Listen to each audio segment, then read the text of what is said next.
अस्सलाम वालेकुम नाज़रीन, मैं अब्दुल जब्बार सुमरो हाज़िर हूँ आपके programme and news with Abdul Jabbar Soomro के साथ। तो शुरू करते हैं आज की ख़बरें और उन पर तबसरा। सबसे पहले कश्मीर की सूरत हाल। पिछले एक हफ़्ते से वहाँ मुज़ाहरे हो रहे हैं।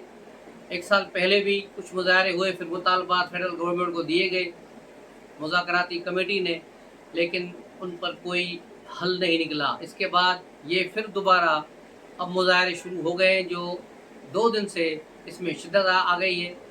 2 रोज़ कबल एक जगह पर एसडीएम को मुज़ाहिरीन ने धो डाला और कई अफरा तफरी हुई। फिर कल भी मुख्तलिफ जगहों पर हवाई फायरिंग और शेलिंग का सिलसिला जारी रहा और कल बाकायदा मुज़ाहिरीन ने भी पुलिस पर गोली चलाई, जिसमें एक नौजवान शहीद हो गया।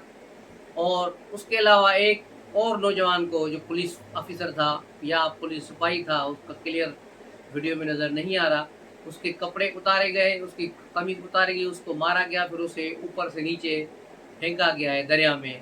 ताहम वो शदीद ज़ख्मी है लेकिन ज़िंदा है। तो ये सूरत हाल इंतहाई कशीदा हो गई है। आखिर इसकी क्या वजह है, इसके पीछे कौन से हाथ हैं? तो इसके पीछे वही पाकिस्तान दुश्मन क़ुव्वतें हैं जो चाहती हैं कि पाकिस्तान में अनरेस्ट रहे, पाकिस्तान में गड़बड़ और ये सिलसिले चलें पाकिस्तान, ताकि मुआशी तौर पर थोड़ा बहुत अभी निकलने की कोशिश कर रहा है, इसमें मज़ीद डूब जाए। तो ये वो क़ुव्वतें हैं जिनका रुख नई दिल्ली के साथ है, जिनका रुख पीटीआई के साथ है, जिनका रुख अब अफ़गानिस्तान के साथ है। ये एक गठजोड़ है जिनका बुनियादी मकसद हर हाल में पाकिस्तान को परेशान करना है, पाकिस्तान को तंग करना है, पाकिस्तान के गर्द घेरा तंग करना है। मुज़ाहिरीन का मुतालबा जो बज़ाहिर सादे हैं, लेकिन उनमें बहुत बड़ी बात है। उनका एक मुतालबा तो ये है कि क्योंकि मंगला कश्मीर में आता है, वहाँ से जो बिजली बनती है वो पानी से बनती है और हमारी बिजली है, इसलिए हमें मुफ्त दी जाए या सस्ती की जाए। नंबर 2, हमें आटा गिलगित बल्तिस्तान की तरह हमें आटे पर सब्सिडी दी जाए। और उसके अलावा बिजली घर जो नेशनल ग्रिड स्टेशन है वो यहाँ बनाई जाए, ताकि हमारी बिजली को हम कंट्रोल करें। उसके अलावा भी कुछ और मुतालबात हैं जो निगरान गवर्नमेंट ने इसमें कुछ मुतालबात तस्लीम किए थे, कुछ नहीं किए थे। लेकिन इस वक्त 2 बड़े मुतालबात यही है कि बिजली की कीमतें कम की जाए या माफ़ की जाए, और नंबर 2 आटे का मसला है, उस पर सब्सिडी दी जाए। तो ये इनके जायज़ मुतालबात हैं कि इनको सब्सिडी दी जाए। लेकिन अगर ऐसा ही कुछ है तो ये कश्मीरियों के साथ क्या? फिर तो केपी वाले भी कह रहे हैं कि बिजली हम बना रहे हैं, तरबिला डैम हमारे पास है, हमें बिजली मुफ्त दो। जिस तरह अली अहमद गंडापुर कह रहा है कि हम बिजली चोर नहीं है, बिजली तो हम बनाते हैं, तो बिजली वो बना रहे हैं। तो सिंध वाले क्या कर रहे हैं? बिजली तो सिंध में ही बन रही है, 10,000 मेगावाट बिजली सर के कोयले से बन रही है। तो इसका मतलब है सिंध को भी बिजली मुफ्त में दो। सारी उम्र आपने सिंध से गैस निकाला है और पंजाब और केपी को और दीगर इलाकों को दिया है, सिंध को भी गैस फ्री दो और यहाँ गैस की लोड शेडिंग भी ख़त्म करो। बलूचिस्तान में भी यही हाल है, गैस सुई से निकली पहले, लेकिन बलूचिस्तान को गैस नहीं है। पंजाब को और केपी को और कश्मीर गिलगित वहाँ तक पहुँच गई, लेकिन जहाँ से गैस निकली आज भी वहाँ नहीं पहुँची। तो ये क्यों जुल्म हो रहा है, इस पर भी देखना चाहिए। और माशी कत्लेआम जो हो रहा है लोगों का, और जो अदम मसावत है, ये क्यों है? जहाँ से मैदानियात निकल रही है, पहला हक वहाँ के लोगों का है, मकामी लोगों को वो मिलना चाहिए, उसके बाद दीगर का है। जिस तरह अब कहा जा रहा है कि ये केपी को भी उसका हक दो और इसका हक जो है कश्मीर को दो, तो फिर पंजाब ने क्या कसूर किया है? जो चीज़ें पंजाब में बन रही हैं उनका हक उनको मिलना चाहिए। उसके अलावा जो बलूचिस्तान में है, जो सिंध में बन रही है, वो उसको दिया जाए। रेकडेक से अरबों डॉलरों का सोना वहाँ से निकलेगा बलूचिस्तान से, जिस पर काम शुरू हो गया है, जिसमें अब सऊदी अरब भी पार्टनर बनने जा रहा है। तो उससे बलूचिस्तान की सड़कें भी सोने की बननी चाहिए, लेकिन वहाँ पर गुर्बत अपने इंतहा को है, बेरोज़गारी है, और यही वजह है कि वहाँ स्मगलिंग उरूज पर है, क्योंकि वहाँ के नौजवानों को सवाए स्मगलिंग के और कोई काम नहीं है, क्योंकि वहाँ बेरोज़गारी की वजह से लोग फंसे हुए हैं और हुकूमत भी चाहती है कि वो इंगेज रहें, दहशतगर्दी किसी कार्रवाइयों में और दीगर जगहों पर न जाएँ, उनसे बचें। तालिबान से, टीटीपी से, बलोच लिबरेशन से बचने के लिए उन्हें ये ऑप्शन दिया जाता है कि वो स्मगलिंग करें, जो करें, उससे पैसे कमाएँ। तो ये सूरत हाल बहुत ही ख़तरनाक है। आज आज़ाद कश्मीर के वज़ीर-ए-आज़म और दीगर ने वज़ीर-ए-आज़म शहबाज शरीफ से मुलाकात की है और कश्मीर के मसाइल पर बातचीत भी हुई है। दूसरी तरफ आज़ाद कश्मीर के पीपल्स पार्टी का वफ़द साबिक़ वज़ीर-ए-आज़म जो कश्मीर के सरबराही में सदर आसिफ अली ज़रदारी से भी मुलाकात करेगा और वहाँ पर भी यही सूरत हाल डिस्कशन होगी। फिर देखें कि आज क्या ये रुख अख्तियार करते, आया वहाँ फ़ौज को तलब किया जाता है, रेंजर्स को भेजा जाता है या उनके मुज़ाकरात मानकर उनको ठंडा किया जाता है। तो ये सूरत हाल इंतहाई गंभीर है। पहले ही हम पाकिस्तान में एक सियासी जमात की तरफ से, जिसे अब बाकायदा इंतशारी टोला कहा गया है ऑफिशियली, तो वो इंतशारी टोला पिछले 2 साल से पाकिस्तान में धड़बस मचाया हुआ है। रोज़ाना कोई ना कोई नया शब्दबाजी होती है, कोई ना कोई नई बयानबाजी होती है। आरिफ अलवी जो एक्टिव हो चुके हैं, पिछले 2 दिनों से घूमते फिरे हैं, फैसलाबाद गए, सियालकोट गए और आज लाहौर चले गए, जहाँ नाश्ते पर उन्होंने पीटीआई के एक हामी सहाफ़ी हबीब अकरम के घर पर सुबह नाश्ता किया, जहाँ दीगर सहाफ़ी भी मौजूद थे। सीनियर सहाफ़ी मुजीबर रहमान शामी और दीगर भी वहाँ मौजूद थे और पीटीआई के कुछ रहनुमा भी थे। तो वहाँ खुलकर बातें हुई, जिस पर आरिफ अलवी ने एतराफ़ किया कि इमरान खान जो बातें करता है उन पर अमल करना बहुत मुश्किल है। एक जगह पर वो जब उनसे सवाल किया गया कि एक तरफ वो मुज़ाकरात की बात करता है, दूसरी तरफ फ़ौज पर इल्ज़ाम भी लगा रहा है, तो उसका वो जवाब नहीं दे पाए और फिर अरशद वहड़ा ने उसकी जगह पर जो है वो जवाब दिया। ये सूरत हाल बड़ी दिलचस्प है। उन्होंने आरिफ अलवी ने बताया कि इमरान खान से जब भी कोई मिलने जाता है तो इमरान खान दीवार की तरफ मुँह करके बोलते हैं, ओए कर्नल देखो ये कुछ मिलने आए, हम ये साजिश कर रहे हैं, हम ये कर रहे हैं। तो ये आरिफ अलवी ने बताया, लेकिन इससे पहले भी जेल हुकाम ने ये चीज़ें किसी और तरीके से बताई थी और मैंने आपको पहले ही बताया था कि ये शख्स 90% अब पागल हो चुका है।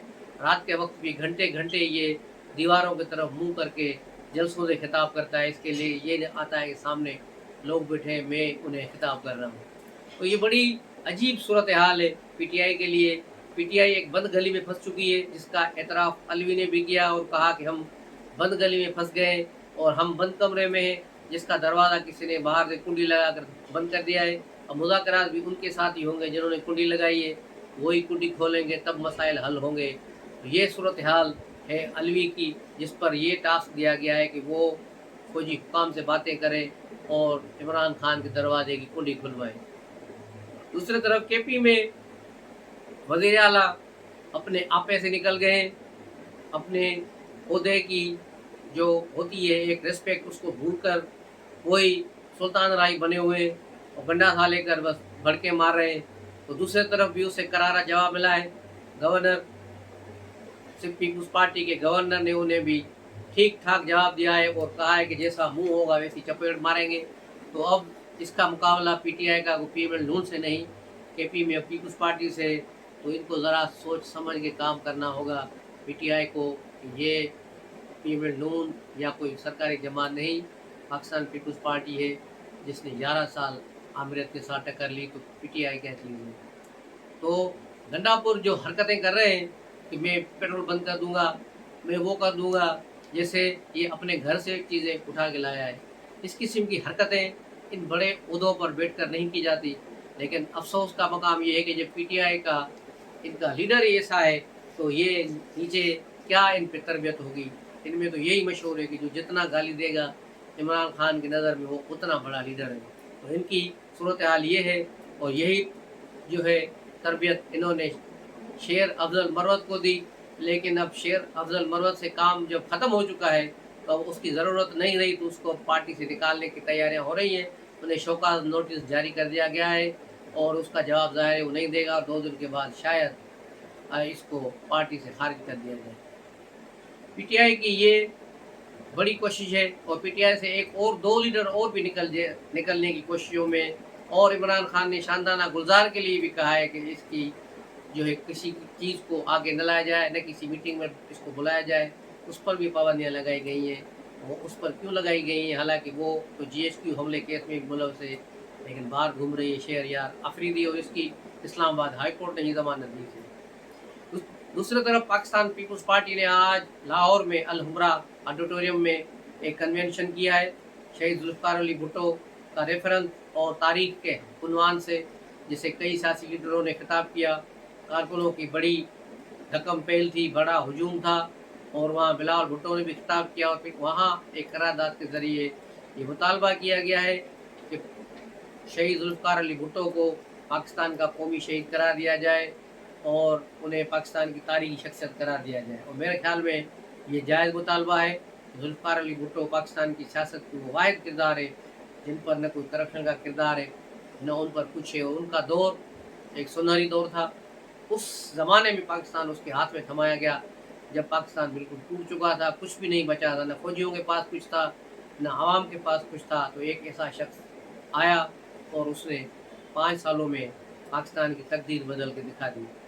जनरल परवेज़ मुशर्रफ ने भी अपने एक इंटरव्यू में, जो पड़ा हुआ है यूट्यूब पर, फेसबुक पे आप देख सकते हैं, उन्होंने कहा कि जब पाकिस्तान टूट गया, हमारे 90,000 फौजी जेलों में चले गए, हम परेशान थे, हमें कुछ दिखाई नहीं दे रहा था, हमें पता ही नहीं चल रहा था कि अब क्या होगा। तो एक शख्स अचानक आया और उसने चमत्कार करके दिखा दिया और हम सबको एक नई तवानाई दी, एक नई रूह फूकी और पाकिस्तान को वो बहुत आगे निकल गए। तो ये परवेज़ मुशर्रफ एक उस वक्त ब्रिगेडियर थे, तो ये उनकी आवाज़ थी। फौजी जितना इस चीज़ को समझ सकते हैं, आम आदमी उतना नहीं समझता, क्योंकि वो अंदर के आदमी थे। उसके अलावा आज 12 मई है। 12 मई वो दिन है जब कराची में खून की होली खेली गई थी। जनरल परवेज़ मुशर्रफ के इशारे पर एमक्यूएम ने हथियारों के मुंह खोल दिए थे और इफ्तिखार चौधरी को कराची एयरपोर्ट से बाहर निकलने नहीं दिया था। इसमें पीपल्स पार्टी और दीगर जमातों के कई कारकुन शहीद हुए और एमक्यूएम ने बाद में इल्ज़ाम लगाया कि उनके कारकुनों पर हमला हुआ है। तो ये बड़ी एक जो है वारदात हुई थी, लेकिन आज तक इसका कोई फैसला नहीं हो सका। सिंध हाई कोर्ट इस फाइल को दबाए बैठी है, इस केस को निकाले। जो ये अडयाला जेल के केसेस लगा के चीफ जस्टिस बैठ जाते हैं, उससे बेहतर है कि ये 12 मई का ये केस निकाले। ये भी साबिक चीफ जस्टिस का ही है, इसमें भी 40 से ज़्यादा लोग हलाक हो गए थे। तो इस केस को निकालें और इसको मंतकी अंजाम तक पहुँचाएँ। मिलते हैं अगले व्लॉग में, तब तक के लिए इजाज़त दीजिए। अस्सलाम वालेकुम।